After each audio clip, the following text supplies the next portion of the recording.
एक और ट्रेड जोड़ने के लिए मैं थोड़ा वेट करना चाहूंगा। ओके, नो वरीज, एक और ट्रेड के लिए इंतजार रहेगा रूपक का, लेकिन फिलहाल वो एक्सिस बैंक के साथ जा रहे हैं। 860 का टारगेट और स्टॉप लॉस 734 का आप लेकर चलें।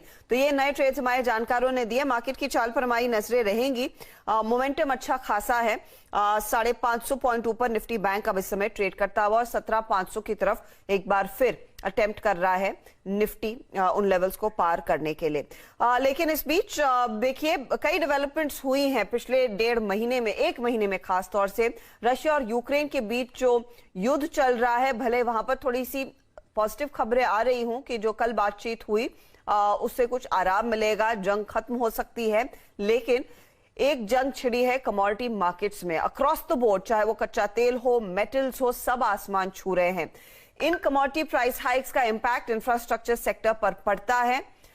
इसी पर बात करने के लिए अब मेरे साथ जुड़ रहे हैं एल&टी के whole time director and senior executive vice president D K. Sen साहब दरअसल इनके स्पेशल प्रोजेक्ट्स या फिर इंफ्रा प्रोजेक्ट्स को भी क्लोजली मॉनिटर करते हैं। सेन साहब बहुत बहुत शुक्रिया सीएनबीसी आवाज के लिए समय निकालने के लिए।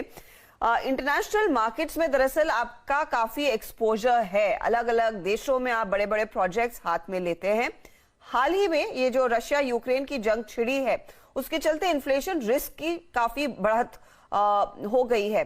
इसे आप कैसे मिटिगेट कर रहे हैं, इससे कैसे निपट रहे हैं और क्या इंपैक्ट आ रहा है फिर आपके ओवरऑल ऑपरेशंस पर? अगर आप इंटरनेशनल मार्केट की बात करते हैं तो इंटरनेशनल मार्केट में जनरली वी आर एक्चुअली और हमारा जो ऑर्डर इनफ्लो या तो हमारा जो रेवेन्यू है रफली अबाउट 30% जो आता है फ्रॉम इंटरनेशनल मार्केट आता है। तो इंटरनेशनल मार्केट में एज ऑन टुडे हम लोगों का जो काम चल रहा है मोस्टली हाइड्रोकार्बन में काम चल रहा है और इलेक्ट्रिकल पीटीएनडी में काम चल रहा है। देयर आर दिस प्रोजेक्ट्स, इस प्रोजेक्ट्स में जो है जो lot of things are supply related जो मैन्युफैक्चर होता है, तो उसके बारे में there are actually we are very cautiously check कर रहा है कैसे कैसे प्राइस का इंक्रीज हो रहा है, वैसे वैसे हम लोगों का प्रोग्रेस भी अकॉर्डिंगली हो रहा है। We are not going for mass scale buying, we are going as per the progress, as per the actually available fronts and drawings to do the work. तो इसके बारे में हम लोग थोड़ा मिटिगेट कर रहे हैं, थोड़ा एब्जॉर्ब कर रहे हैं, बट ये अगर बहुत ज्यादा चलेगा तो ऑब्वियसली इम्पैक्ट आएगा। अभी तक तो हम लोग कुछ भी हम लोग का जो प्रोग्रेस है या तो हम लोग का जो हमारा फोरकास्ट है हम लोग कुछ कम नहीं किया। We are going as per the budget and the targets we have made. तो जो गाइडेंस आपने इंटरनेशनल प्रोजेक्ट्स को दी थी उस पर आप खरे उतरेंगे, उसमें अब तक कोई बदलाव नहीं आया है, लेकिन डोमेस्टिक फ्रंट पर ऑर्डर्स की विजिबिलिटी क्या है? इंफ्रास्ट्रक्चर स्पेंड सरकार का भी बढ़ रहा है, क्या विजिबिलिटी आप देख रहे हैं? पहले हम बताएंगे आपको about the visibility of the orders. अभी government of India has taken up this NIP, national infrastructure pipeline of 111 lakh crore. तो उसका बारे में government is going really in a very aggressive way, and we are extremely happy the way orders been coming out, the high speed rails, and also there are various other infrastructure projects coming up.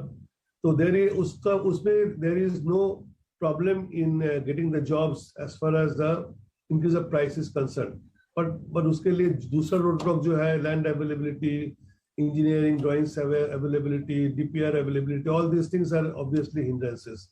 But otherwise हम लोग तो हमारा बारे में L&T के बारे में बोल सकते हैं, हम लोग बहुत खुश है कि ये साल में हम लोगों को out of the 7 packages declared for awarded for the high speed rail, उसमें हम लोग का 5 पैकेज मिल गया। Large amount has been secured by us. और अपार्ट फ्रॉम दैट हम लोग काफी अदर प्रोजेक्ट्स में water, power transmission, distribution and other areas we are able to get jobs. Hydrocarbon also हम लोग ऑर्डर बुक अच्छा ही है, both in domestic and international. So we don't see much of impact on the order inflow. Sir लेकिन road sector, L&T has been a big player in the road sector. हाल ही में मैं ये चीज नोटिस कर रही हूँ कि कई छोटी कंपनियों के हाथ कई ऑर्डर्स लगते हुए दिखाई दे रहे हैं। इसके पीछे क्या खास वजह है और रोड सेक्टर में एल&टी किस तरह की विजिबिलिटी देख रहा है आने वाले समय में? क्या आप बड़े ऑर्डर्स के लिए दावेदार साबित हो सकते हैं क्या? तो रोड सेक्टर में we have been talking about it. Road sector में हम लोग का प्रीक्वालिफिकेशन नॉर्म जो है वो डाइल्यूट किया गया है। उसमें bank guarantee requirement, the financial credentials, इस सब में काफी लोग लोअर डाउन किया है। इसके लिए काफी कंपनी इसमें बिडिंग कर रहा है जो पहले कभी बड़ा जॉब नहीं किया है। तो रोड सेक्टर में काम तो आ रहा है। रफली अबाउट 20 लाख करोड़ का जो डेवलपमेंट होगा इन नेक्स्ट 4 years, इसमें it is as a part of the national infrastructure pipeline. उसमें से रफली अबाउट 4-5 लाख करोड़ का ऑलरेडी अवार्ड हो गया है progress, and balance are under progress. हम लोगों को थोड़ा बहुत मिला है, बट इतना कंपटीशन है, इतना एक्चुअली कट थ्रोट कंपटीशन है, we are actually not able to make headway much, and we have approached to the ministry, because ultimately अगर road job depending upon the size of the roads, it should be given to the contractors who are of that kind of category. So you can always classify A, B, C category accordingly. You can also qualify big contractor for big jobs. So if this is done properly, it should be better for us. Let's hope वहां पर थोड़ा सा आपको leeway मिले, क्योंकि वहां पर एक बहुत बड़ी अपॉर्चुनिटी इस समय है। सरकार चाहती भी है कि वर्ल्ड क्लास रोड इंफ्रा इस समय तय करे। Sir, on the back of ये कमोडिटी कॉस्ट जो बढ़े हैं, स्टील हो, सीमेंट हो, कल ही हम एक एनालिस्ट से बात कर रहे थे, वो कह रहे थे कि सीमेंट की दामों में और इजाफा देखने को मिलेगा। मैं आपसे मार्जिन्स की पिक्चर समझना चाहती हूँ, क्योंकि Q3 के मैं मार्जिन्स पढ़ रही थी। Q3 में आपका इंफ्रास्ट्रक्चर का मार्जिन करीब 6% के आसपास था, वर्सेस Q3 FY21 जो 5% से बढ़ा। तो ये जो बढ़त थी, क्या वो जारी रहेगी, खास तौर से जब आपके इनपुट कॉस्ट इतने बढ़ रहे हैं? This is the biggest subject today, and we are actually facing at this point of time. हम लोग को काफी देख रहे हैं इम्पैक्ट आ सकता है। हम लोग इसका बारे में एक तो है, we are hoping that the WPI indices are going to be improved now. Now this is being recasted with the 2017 as the base year, and with a lot of more commodities in the basket. So we expect that if it is addressed properly and government is extremely proactive about that, तो हम लोग को उसमें कुछ relief मिलेगा.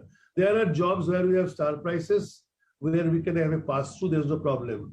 But there are always some areas where uncovered escalation will be there, which we are addressing by closely monitoring both the progress as well as the procurement, to make sure that we don't procure much at any point of time, and also we should not hinder our progress at any point of time. L&T is very famous for delivering the projects in time. So with that motto, we are going ahead in a very, very structured way.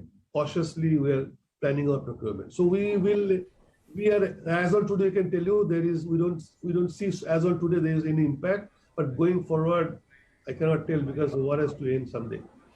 तो इस समय असर नहीं है, लेकिन हाँ, अगर इसी तरह का इन्फ्लेशन जारी रहा, आसमान जो छू रहे हैं दाम, तो प्रेशर आ सकता है। सेन साहब, बहुत बहुत शुक्रिया CNBC आवाज के लिए समय निकालने के लिए और इस एक्सक्लूसिव चर्चा के लिए। चलिए, इसी के साथ लेंगे एक छोटा सा ब्रेक। L&T रेडार पर रहेगा ही। टॉप परफॉर्मिंग ट्रेड्स में ये भी आज शामिल है। ब्रेक के बाद ऑफ कोर्स एक रिकैप लेकर आएंगे खिलाड़ी नंबर 1 का।